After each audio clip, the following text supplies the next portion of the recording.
The congregation shivered in the cold.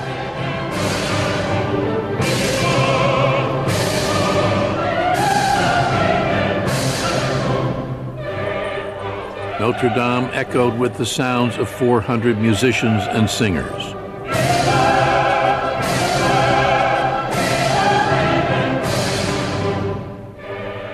Napoleon Bonaparte was about to be crowned Emperor of France. If I have any ambition, he said, it is so natural to me, so intimately linked with my existence, that it is like the blood that circulates in my veins.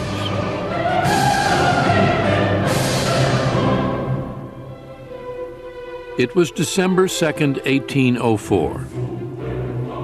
Napoleon was 35 years old. His faith in his guiding star had been justified.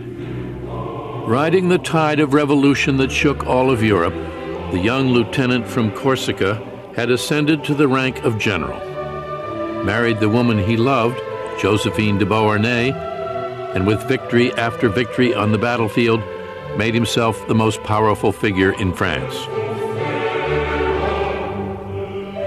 There's this young Corsican bringing whole empires toppling, kings losing their thrones, causing this magical belief in him. An enormous presence, with a coil spring intensity, like a bomb about to go off when he entered the room. C'est une ambition en marche. He is ambition in motion. As time went by, he only had confidence in himself. He considered himself invincible.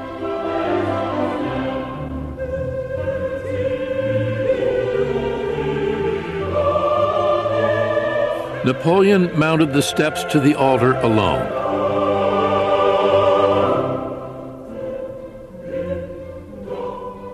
Seizing the crown in his own hands, he held it aloft. Then brought it to rest on his own head.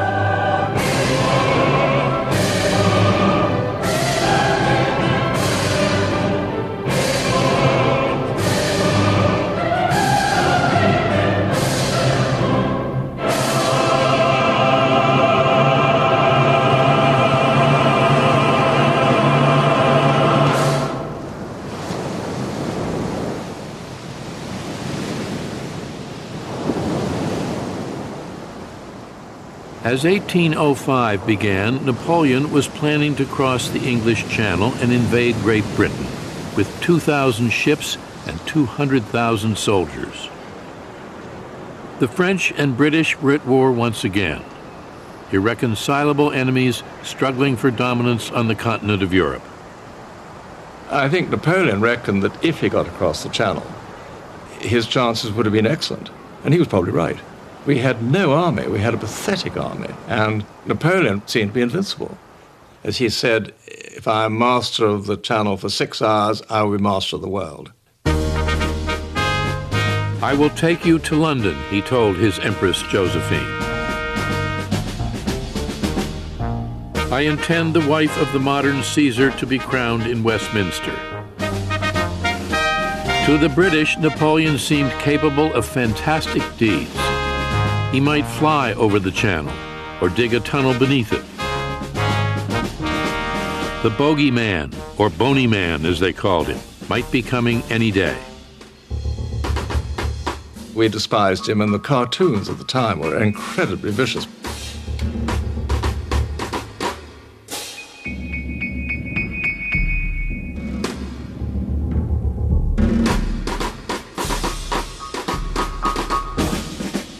Napoleon was portrayed as a little Corsican upstart and Josephine as a tart. He was a little dwarf facing the great might of the British establishment. On the other hand, mothers would tell their children at night, if you don't say your prayers, Boney will come and get you. But Napoleon needed ships to carry his men across the Channel. And his fleet was no match for the British, the most powerful maritime force in the world. The Royal Navy was always there, and Napoleon says at one point, in despair, wherever I went, I always found the Royal Navy. And by August of 1805, he realized that the invasion of England was just not on.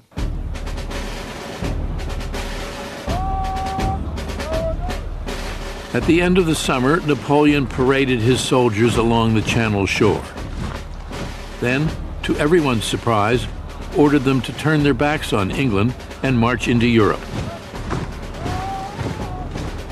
Austria and Russia had joined Britain in an alliance to destroy him. Already, tens of thousands of Russian soldiers were lumbering forward to unite with their Austrian allies. Napoleon had inherited the struggle begun over 10 years before, when revolutionary France faced off against the monarchs of Europe who were determined to crush the revolution before it spread. Napoleon inherited this extraordinary dynamism left over from the French Revolution.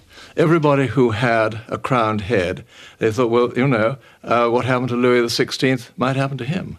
Napoleon represents the revolution and the expansion of the revolution. Not only the territorial expansion, but the expansion of revolutionary ideas. Napoleon goes into Europe with his bayonets, but also with the civil code.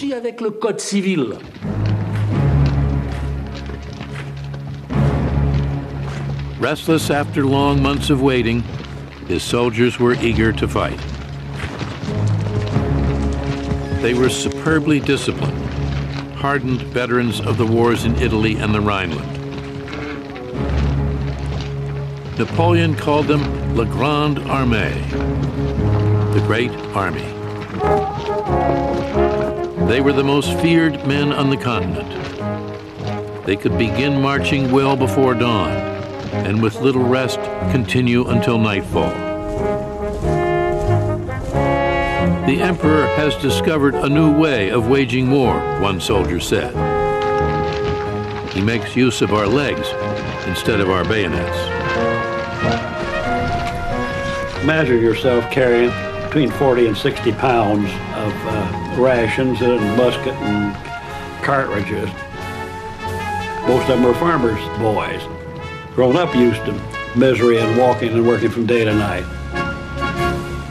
And these men would march something like 30 miles in a day. They'd march for 4 hours and stop, and then march another 3 or 4 hours and then stop again. And they would forage as they went. I mean, they would have to worry about these big supply trains behind them.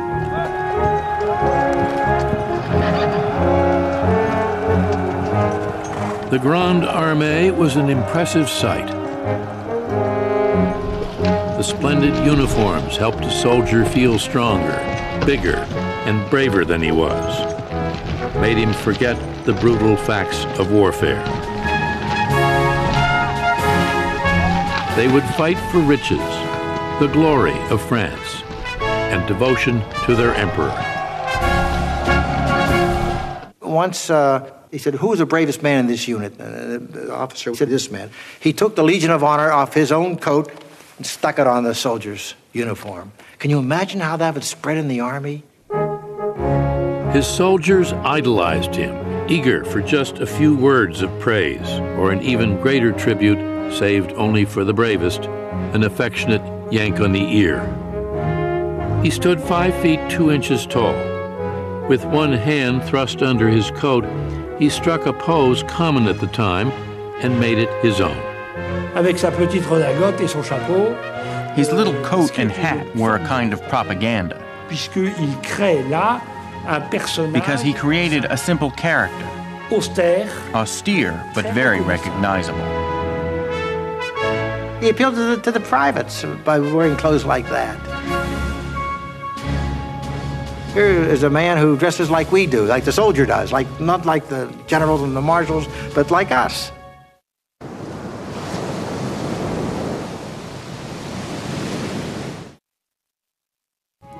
Napoleon drove his men hard, but he drove no one harder than himself. He could ride for 10 hours at a stretch, often eating lunch on horseback. He slept in a tent or under the stars, lying down on his camp bed at 8 and rising after only a few hours' sleep, to spend the rest of the night studying reports and issuing orders. He still found time to write Josephine, reminding her of his love and showering her with kisses everywhere.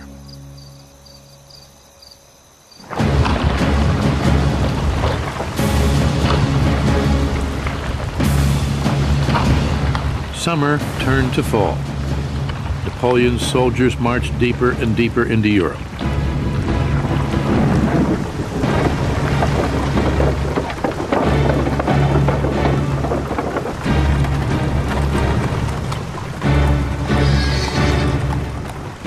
Waiting were two enemy armies that outnumbered them almost 2 to 1. The Russians and Austrians planned to defeat the French by sheer force of numbers. The Russians and the Austrians thought that they would lick him. They were quite convinced that once they got him in the center of Europe, they would finish him off. But Napoleon saw at once the flaw in the Allied strategy. Their forces were widely dispersed across the continent. By moving quickly, he could strike at the Austrians before the Russians arrived.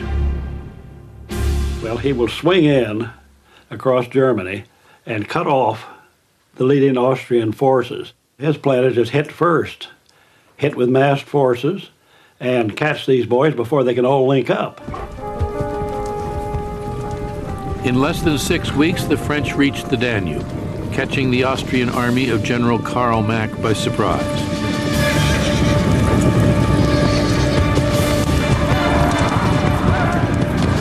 While his enemy wavered, Napoleon struck the decisive blow.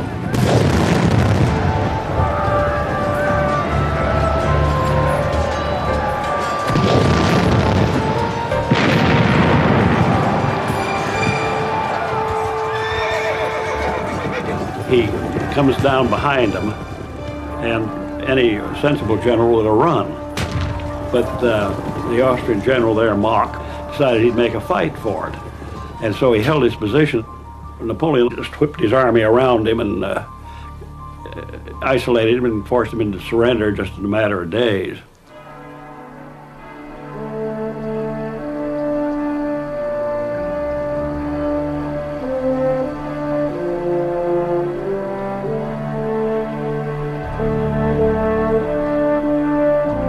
"27,000 men surrendered. Mack had lost almost his entire army. "I did not intend to fight any but the English," Napoleon told the defeated Austrian general, "until your master came along and provoked me. All empires come to an end."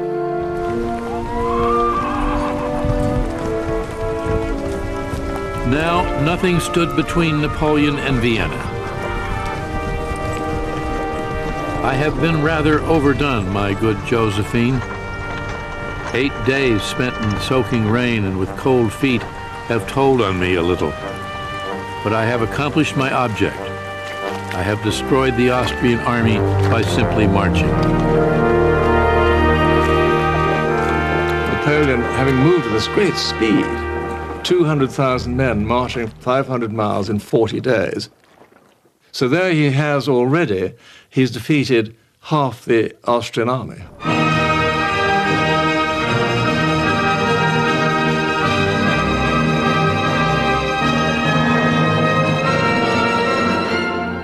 On November 14th, Napoleon led his soldiers into Vienna, capital of the ancient Austrian Empire.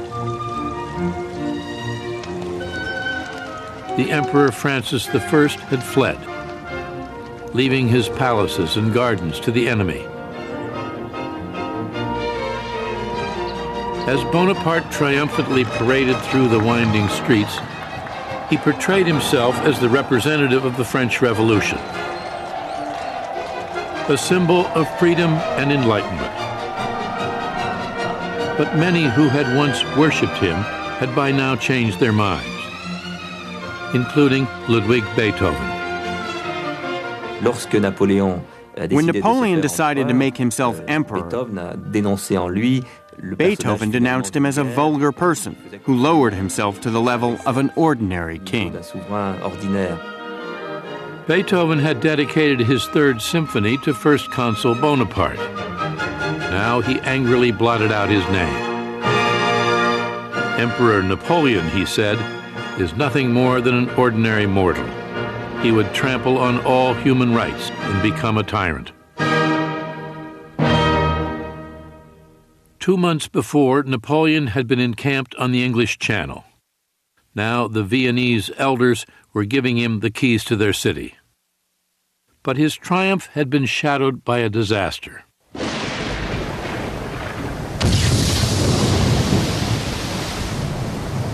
On October 21st, the British Admiral Horatio Nelson had caught a French fleet at Trafalgar and utterly destroyed it, at the cost of his own life. Great Britain had lost its greatest sailor. But never again would the French challenge the might of the British Navy. Napoleon no longer had a fleet he could count on, and now in December 1805, the Grand Army itself was in danger. Although Napoleon had crippled the Austrian army and driven the emperor from Vienna, his conquest threatened to become his undoing. It is winter, it is December, it is cold, he's surrounded by a hostile population. The Russians are coming to help the Austrians. His troops are dwindling in number and in supplies. He was almost 1,000 miles from Paris. All of Europe had become a deadly trap. He was deep in the center of the continent. Prussia was now threatening to declare war. And on November 22nd, the Russian and Austrian armies finally united in a single fighting force, 90,000 allies against 75,000 Frenchmen. You might say any sensible man would have stopped and perhaps done a deal with the Russians and the Austrians. He really had two choices, either to go back or go forward. Napoleon would never go back. So he thought, one more battle. As November drew to a close, Napoleon roamed the countryside, studied the battles of Frederick the Great, pored over maps. Then he pointed to a spot not far from the little village of Austerlitz. It was a hilly field bounded by woods, marshy ponds, and small towns. Here he would make his stand. Looking it over, the emperor told his marshals, "Gentlemen, examine this ground carefully. It is going to be a battlefield. You will have a part to play upon it." 70,000 Russian soldiers would have a part to play too. Commanded by the Tsar himself, Alexander I. Just 28, he was eager, one of his aides said, to experience and win a battle, to cover himself with glory by defeating the invincible Corsican upstart. Vain, inexperienced, the young Tsar was an easy target for one of the greatest strategists who ever lived. Napoleon was outnumbered, but if he could control the battlefield, make the Tsar attack him when and where and how he wanted, he had a chance to carry the day.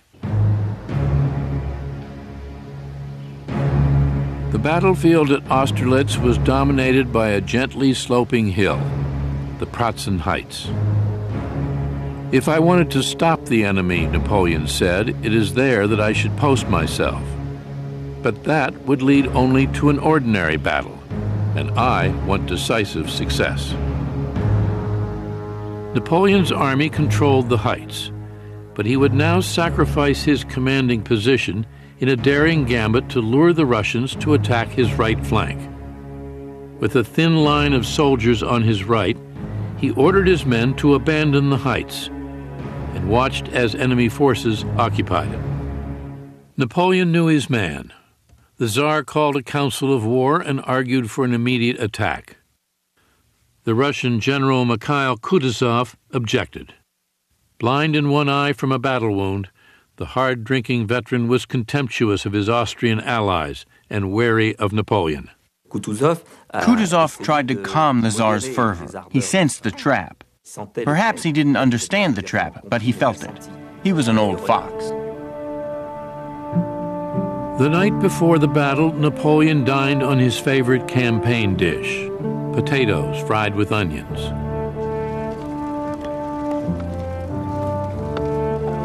All across the French camp, his soldiers settled into their evening chores. He had already inspected the troops and sighted some of the cannon himself. He appeared a model of optimism and confidence.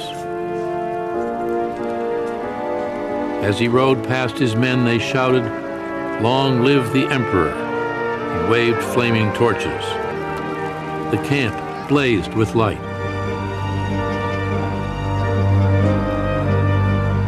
It was December 2nd, 1805, the first anniversary of his coronation.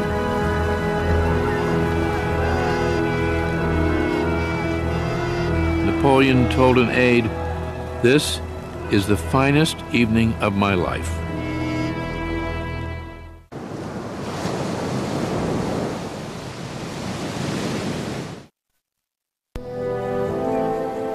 Daybreak came with an impenetrable fog. The top of the Pratzen Heights floated like an island above the sea of mist.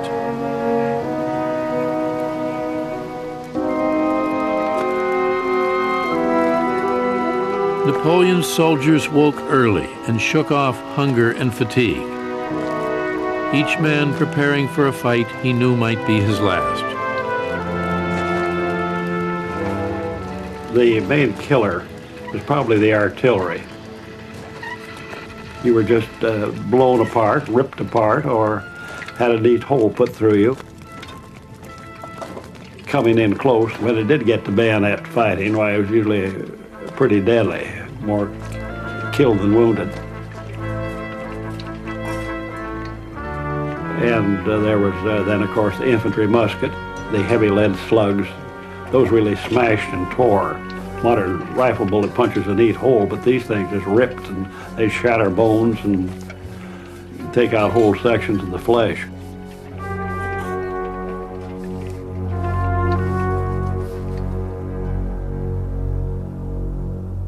From his command post on the Pratzen Heights, the Tsar, eager for battle, ordered the Allies down off the high ground toward the far end of Napoleon's weak right flank, anchored in the little village of Telnitz.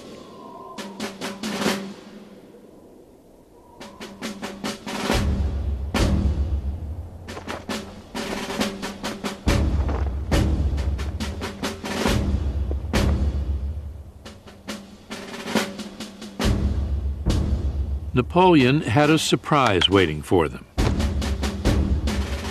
2 divisions of soldiers he had summoned from Vienna. They had covered the 70 miles in only 2 days.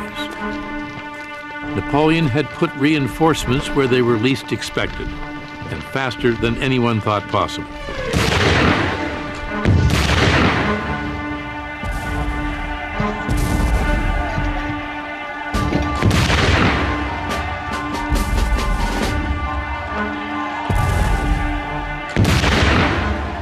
His troops, exhausted after their long march from Vienna, struggled to hold on. So far, Napoleon said, his enemy was behaving like they were conducting maneuvers on his orders. Napoleon had wanted the enemy to attack his weak right. He now had enough troops to defend it, more than enough for his own plan: an attack on the Pratzen Heights, which was left with few defenders. Napoleon watched from his command post above the battlefield, waiting to spring his trap. Hidden in the haze at the bottom of the valley below the heights were 2 French divisions, 17,000 men.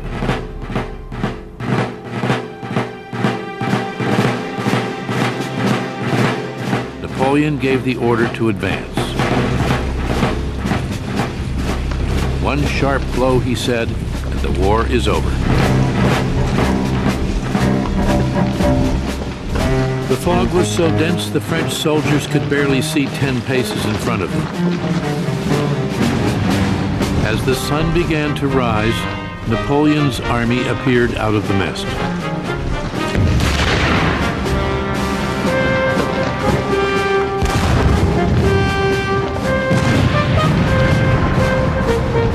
On the top of the Pratzen, the Tsar watched the French materialize out of the valley. "They come out of a clear sky," he told an aide. "Your Majesty," his aide replied, "you should rather say they come from hell."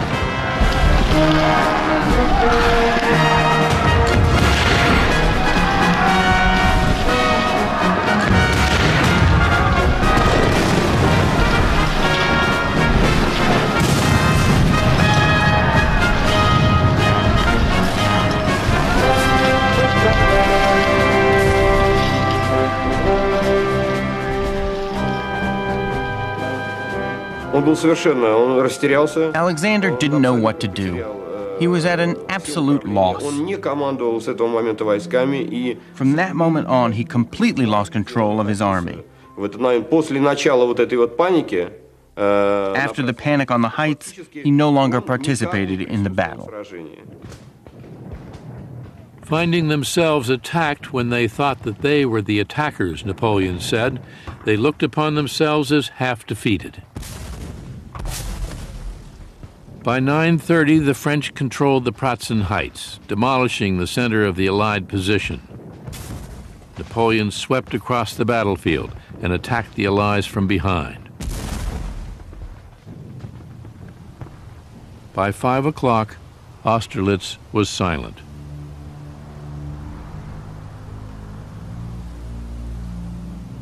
"9,000 Frenchmen were killed or wounded, along with 16,000 Russians and Austrians."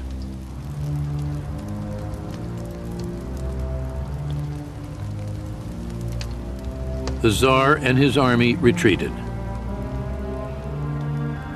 But the Austrian Emperor himself, Francis I, came to sue for peace from the little Corsican artillery lieutenant who had made himself an emperor only 1 year before. "A battle was fought today," Francis wrote his wife, "which did not turn out very well." Napoleon wrote Josephine, "I have defeated the Russian and Austrian army commanded by the two emperors. I am a little tired. I embrace you." Austerlitz had raised Napoleon's star to new heights. He had won his greatest victory, the victory of which he would always be the proudest. "Soldiers," he said, "I am pleased with you. You have decorated your eagles with an immortal glory. You will be greeted with joy, and it will be enough for you to say, 'I was at the Battle of Austerlitz,' for people to reply, 'There goes a brave man.'"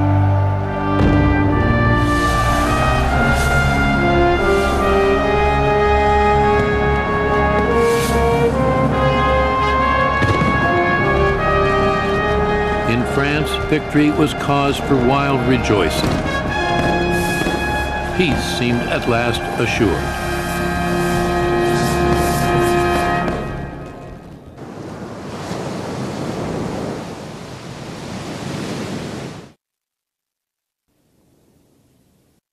Six months later, Napoleon was still deep in Europe, preparing for war again. Among the established sovereigns, he said, war aims never go beyond possession of a province or a fortress. With me, the stake is always my existence, and that of the whole empire. Conquest alone made me what I am. Conquest alone can keep me there. Alarmed by France's growing power, now the Prussians challenged him. Napoleon made short work of them. The idea that Prussia could take the field against me by herself, he said, seems so ridiculous that it does not merit discussion. In less than 3 weeks, he brought the Prussians to their knees, taking 140,000 prisoners, leaving 25,000 dead or wounded. The might of the Prussian army had been entirely crushed.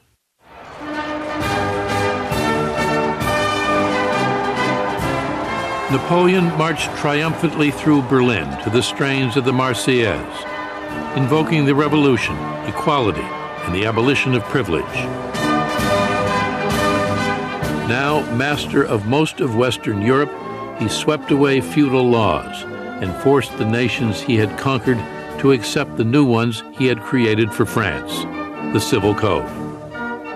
But he did not govern in the name of liberty. I have come to realize, he said, that men are not born to be free.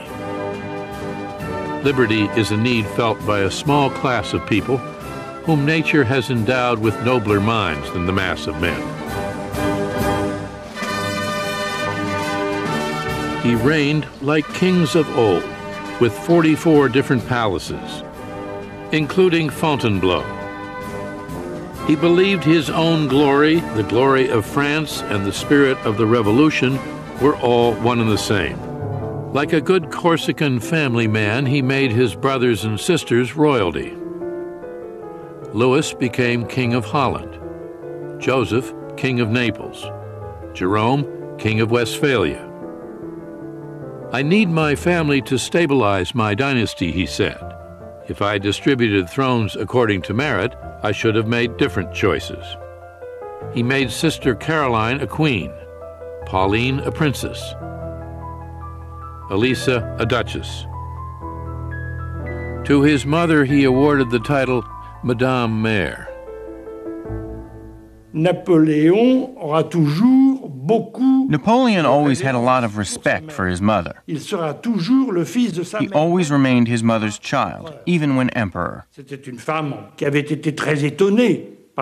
was amazed by the success of her son, and she was afraid it wouldn't last. She was supposed to have often said, in her thick Corsican accent, just as long as it lasts.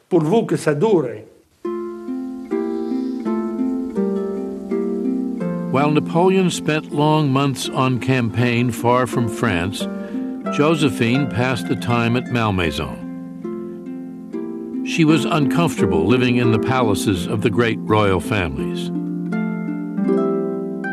I was never made for so much grandeur, she said. I can feel the Queen's ghost asking what am I doing in her bed. Malmaison was Josephine's refuge. There she tended to her gardens, importing exotic plants, trees, and flowers from all over the world.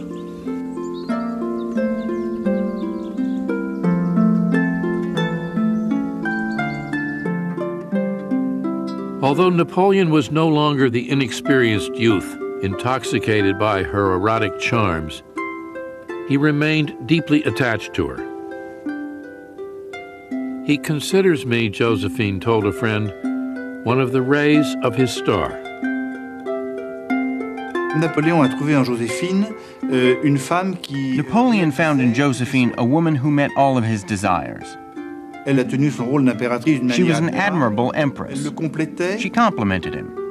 As Napoleon said, I win the wars and she wins people's hearts. Josephine appeared more in love now than ever before, though she and her husband often quarreled. He objected to her spending nearly 1 million francs a year on clothes alone. She was jealous of his mistresses. But he made love much the same way he ate his meals, quickly. My mistresses, he said, do not in the least engage my feelings. Power is my mistress. He could not understand why Josephine was upset. She takes things far too seriously, he said. She is always afraid that I shall fall deeply in love. Can she not understand that love is not for me? They were just passing relationships, and Josephine made more out of them than she should have. In the end, over time, they created a real partnership. They had risen to the heights together. If Josephine had given him a son, he would have been the happiest man in the world.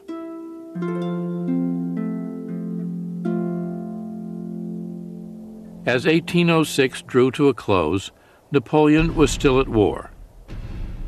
Austria and Prussia had both surrendered, but the Russians, bloodied after Austerlitz, and Great Britain, all-powerful on the seas, remained dangerous enemies. Against Britain, he made economic warfare, a continental blockade forbidding the European nations to trade with the British Isles.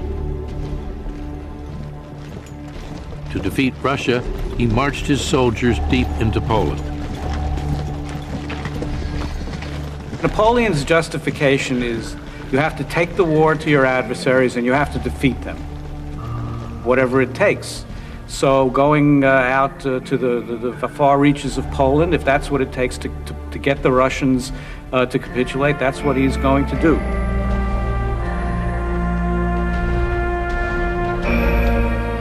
Napoleon was in Warsaw when he was stunned by the news of a surprise Russian attack. He struck back at once, first at Eylau, just 130 miles from the Russian border. Then, later, in nearby Friedland.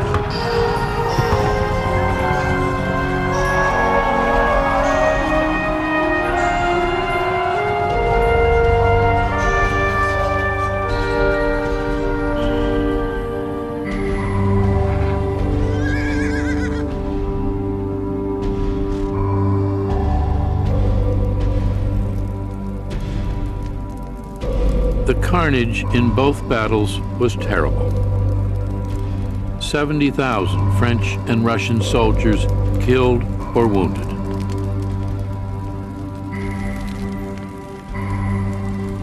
It is not combat anymore, a Russian general wrote the Tsar.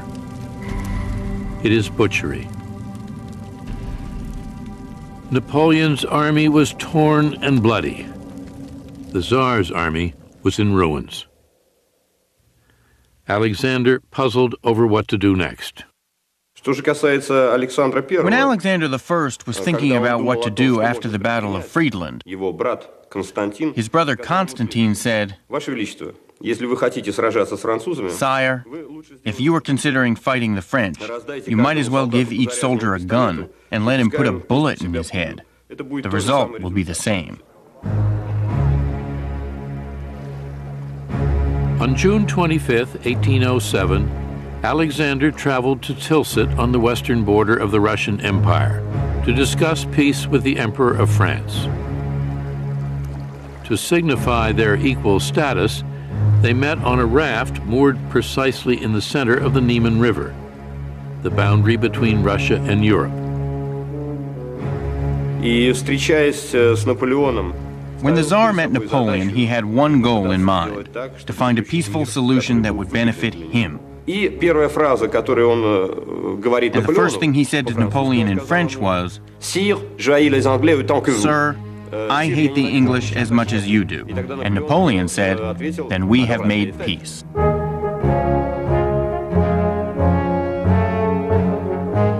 Napoleon's peace terms were generous.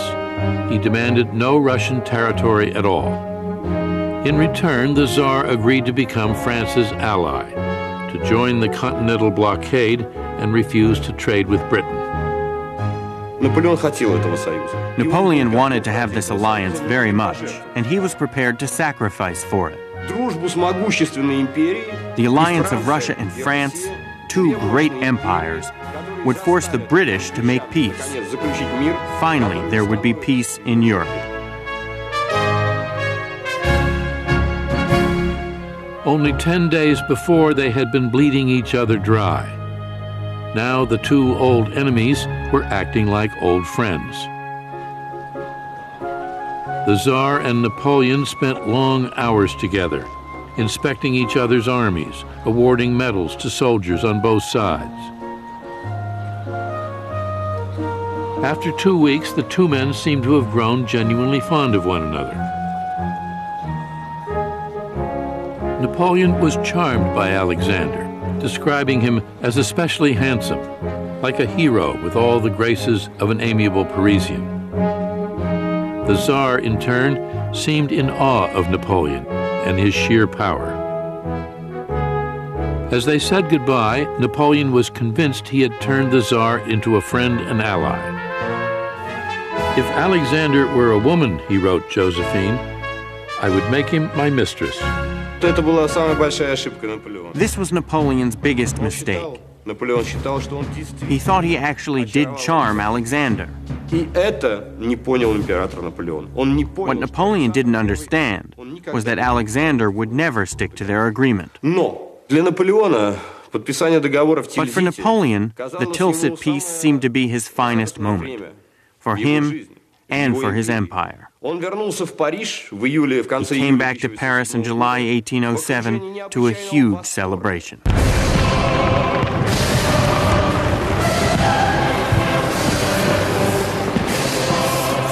France rejoiced at the signing of the treaty between the two giant powers.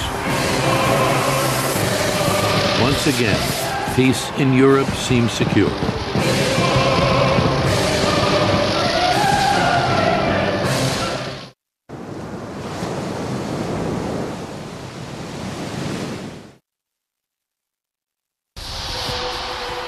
In 1807, Napoleon's empire stretched from the Atlantic coast to the steppes of Russia, from the North Sea to the Mediterranean. He ruled over 70 million people, French, Italians, Dutch, Germans, Poles. There had been no greater empire since the days of Rome. Flushed with the pride of power, he dreamed of uniting all of Europe under French rule. The defeat of Russia and Prussia was so spectacular.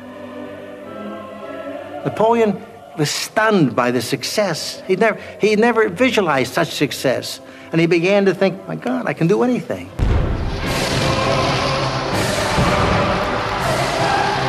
His rising star had reached its zenith. At that moment, he begins to believe that he is infallible, a superman, someone protected by destiny, his famous star. Il a le pouvoir complet sur l'Europe. He has complete power in Europe. Et sa fierté and his pride is very great, because this is a former little artillery lieutenant who has made it to the top.